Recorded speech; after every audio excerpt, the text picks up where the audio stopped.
Hey, my name's Michael Hogue. I'm kind of somewhat of a researcher and whatnot. I have been all my life. I stick my nose in a little bit of everything. I have a pretty good memory for stuff. Been studying. So today's subject is tau proteins and their involvement in Alzheimer's and dementia patients, and what's going on and what's happening here. What can be done about what? It's really hard. I've got a mom that suffers from dementia, Alzheimer's, you name it. And yeah, she's slowly fading away, going crazy. You know how that goes if you've ever had a relative or a friend or something that experienced this kind of stuff. I got us outside, by the way, where we can hear the birds and you can admire my wildlife habitat. This is a certified habitat. I got all kinds of stuff. I like it out here. I'll get some rain later. Anyway, getting back down to this tau protein mess so you understand what's going on if you're not familiar with the subject. Dementia patients, Alzheimer's patients, they develop, gotta forgive me, I smoke. It's my one vice. But these tau proteins act as insulators between the neurons in the brain. Think wires that are getting covered with little bitty bits of electrical tape so they can't communicate anymore, right? And, the electrical tape is tau proteins. Tau proteins are very much related to a thing we call prions in biology. These are malformed proteins. They did not fold the way we need them to fold. And if you get them in your brain gets confused. It's constantly in the process of making new proteins and chemicals all the time, rebuilding, forming new neural pathways and all that good stuff.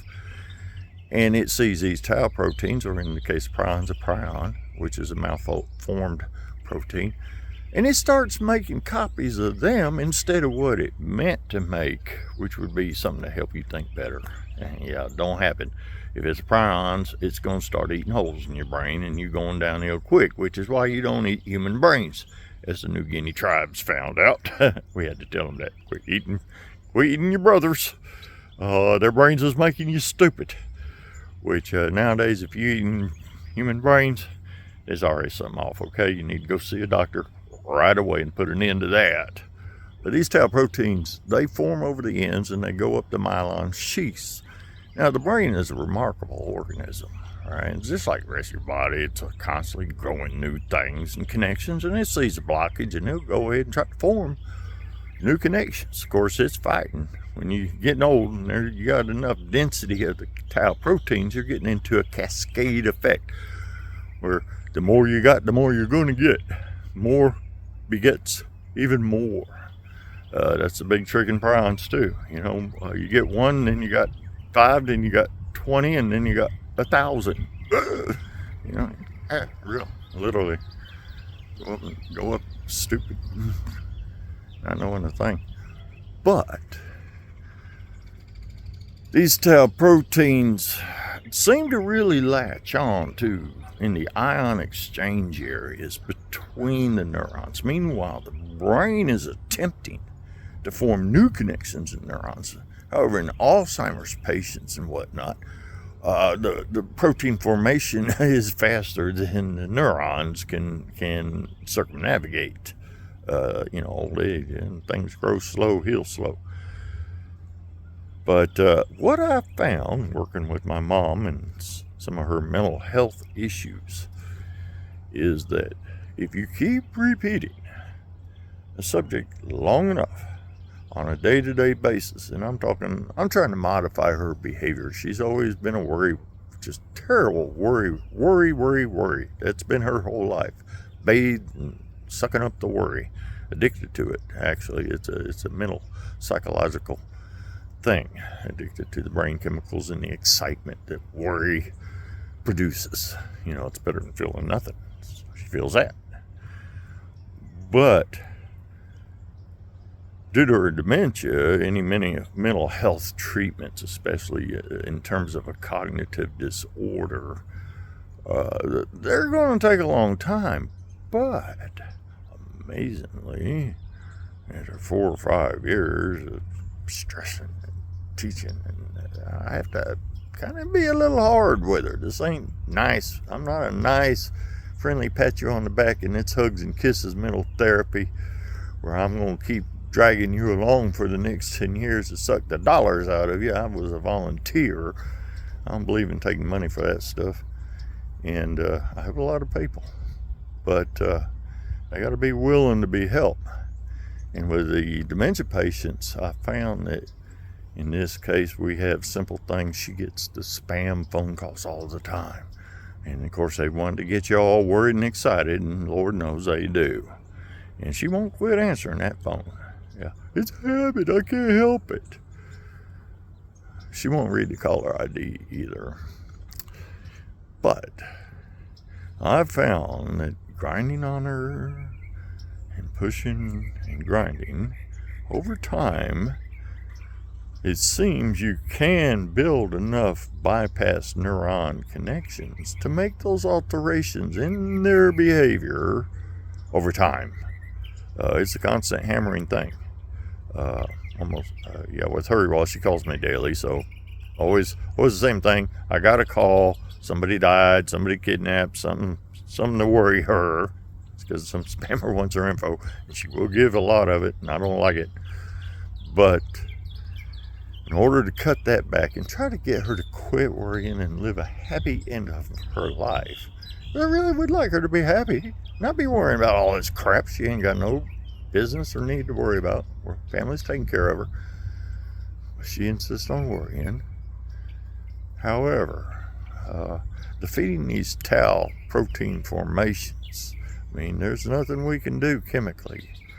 Anything you do to try to strip them off the nerves and whatnot just mucks the brain up, fills it full of garbage. I mean, that protein's got to go somewhere and just clogs the channels. It just kills them, makes them, can make things a lot worse. They'll get better temporarily when the tau proteins are breaking loose and forming new connections, and not have the new tau proteins covering them before they can talk. But when you start breaking them all apart, the brain gets full of that crap, and it's got to settle somewhere. The filters ain't real good.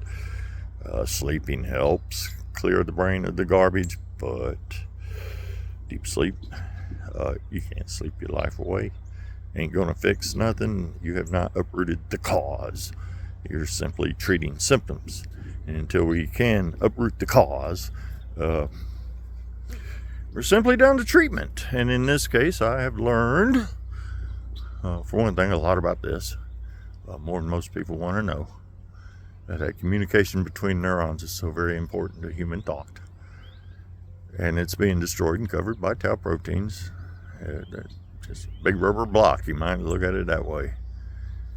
However, you can, with a lot of effort and pushing, get a patient to reform their behavior over time.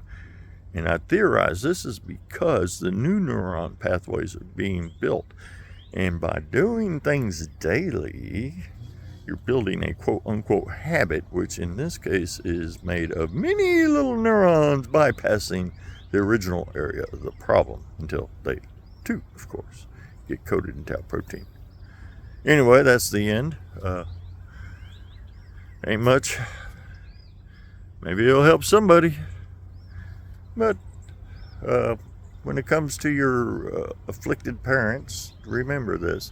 You can work with them over time, stressing the same behavior or behavior change repeatedly and slowly, ever so slowly sometimes, it sinks in. Good thing, good news to know, it doesn't cure anything, unfortunately, and they will continue to decline. However, if you can build those habits in as early as possible and keep reinforcing them, you might just have a happy parent there at the end, instead of one like my mom, always worrying about something, or panic, or fear, and all that other garbage that these poor Alzheimer's patients go through that's just needless and just ruins their lives and yours. So anyway, good luck, have fun. And my shoulder's hurting so much I gotta put this thing down. Old Marine Corps injury kicking my butt.